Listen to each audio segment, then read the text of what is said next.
تحياتي بكم أصدقائي اللي تشاهدون أمامكم نزول منزل غامض الجديد اللي هو المنزل الثاني في رمضان. الجديد في العيد أصدقائي. المنزل الغامض الثاني نجرب حظك ونقول بسم الله وإن شاء الله نحقق تخفيض عالي 70 تخفيض لا بأس. هو تخفيض يصل إلى 90%، تخفيضنا حاليا 90، ونستعرض معكم جواز المنزل الغامض الثاني أصدقائي. أول إشي اللبسة، طبعا لبسة خاصة في متجر رمضان الثاني أصدقاء، لبسة الشاب ولبسة البنت. أولا نشوف طبعا لبسة البنت حلوة. عندنا أنا بطاقات حاضنة، تشاهدون أمامكم بطاقات حاضنة، وأيضا عندنا أسلحة مطورة أصدقائي، أيضا عندنا صندوق كتاب تشعبي المجرة أصدقائي تشاهدون أمامكم، أسلحة مطورة، باكجات أسلحة، صندوق عيد الفطر، ألبسة، قضبة سايبر، ألبسة متنوعة. بهذا ما يخص صفحة سكن البنت. صفحة الشاب سكن شاب خاص حلو.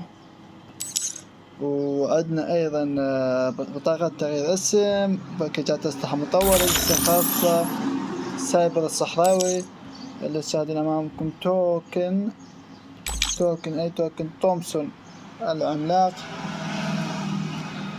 عندنا أيضا رقصة الوردة، يا وردة أنت وردة متابعنا العزيز مشاهدنا الغالي. عندنا صندوق رقصة الفارسي، ممكن عندك هنا أيضا ثلجة، نشوف هنا باكجات ما نقدر نطلع على سكناتها. عندنا أيضا أسلحة أو باكجات أسلحة مطورة.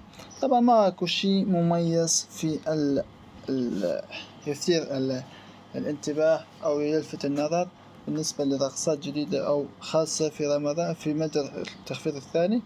فقط عندنا هذا الصندوق توكن غرفة مخلف في باكجات أسلحة، الأسلحة تتطور النازلة جديدة في هذا المتجر الخاص. تمام، نشوف المشترين.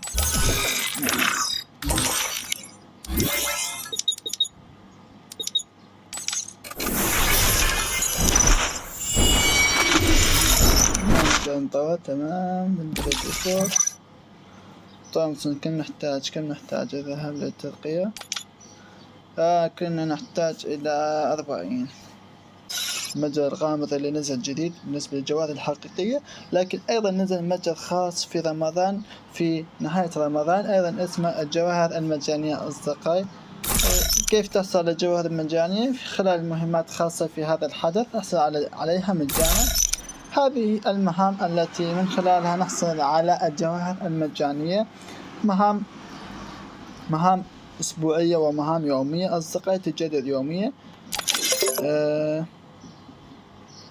عندنا أيضا نشوف سكنات كلش حلوة، سكنات قديمة، أيضا حزمات كلش حلوة ومجانية أصدقائي، جواهر مجانية، رقصات مثيرة أصدقائي. بالنسبة هذا الشكل العام شوف هنا عندنا 6 حزم. طبعا شوفوا أصدقائي عليها جواهر، معناتها ما موجودة عندي إياها بالحساب، لكن عليها كلمة مملوكة موجودة عندي في الحساب. لتشاهدون عندنا 4 سكنات حلوة يعني تلفت يعني النظر، مثل هذا السكن وهذا السكن أصدقائي. هذا السكن جميل جدا. طبعا هي نازلة أيضا في متجر رمضان السابق أيها جوائر مجانية في بعض السكنات. نشوف أيضا هذه السكنات الحلوة والجميلة بالنسبة لسكنات حيوانات. عندك أيضا مجموعة الرقصات أصدقائي كلها عندي إياها مملوكة. بالنسبة للوح التسلج الخاص في المتجر الجوهر المجانية ما عندي إياهم، أما الباقي كله عندي إياه مملوك لتشاهدون أمامكم. أخرى أيضا بالنسبة لبطاقات الروم المجانية 4 ساعات في 100 جوهرة مجانية، أنا عندي في 60. شوف ما نقدر نشتري أي شيء تقريبا، ما نقدر نشتري في بعض في سكن تقدر تشتري بجوهر مجانية، إضافة إلى 4 جواهر حقيقية لتشاهدون أمامكم، 4 جواهر حقيقية. أوكي، ولهنا نترككم بمشاهدتكم مقطعنا. شكرا لكم على تواجدكم معنا، وفي أمان الله.